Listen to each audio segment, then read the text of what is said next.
মহারাজা ২ এর খবর কি? বিজয় সেতুপতি ভক্তদের মাঝে যখন এই প্রশ্ন বারবার জাগছে, তখন জানা গেল মহারাজা ২ এর সর্বশেষ আপডেট।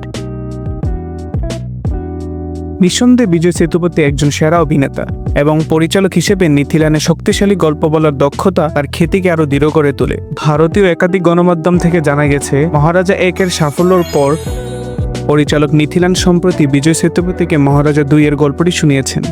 বিজয় সেতুপতি গল্পটিকে উৎসাহের সাথে সম্মতি দিয়েছেন বলেও জানা গেছে। পরিচালক বর্তমানে চিত্রনাট্যের উপর কাজ করছেন। শীঘ্রই সিকুয়েল সম্পর্কে একটি আনুষ্ঠানিক ঘোষণা আসবে বলে আশা করা হচ্ছে। মহারাজা ১ এর সফলতার পর ভক্তরা এই সফল অভিনেতা এবং পরিচালক জুটির আরেকটি মনোমুগ্ধকর সিনেমার জন্য অধিক আগ্রহ নিয়ে অপেক্ষা করছেন।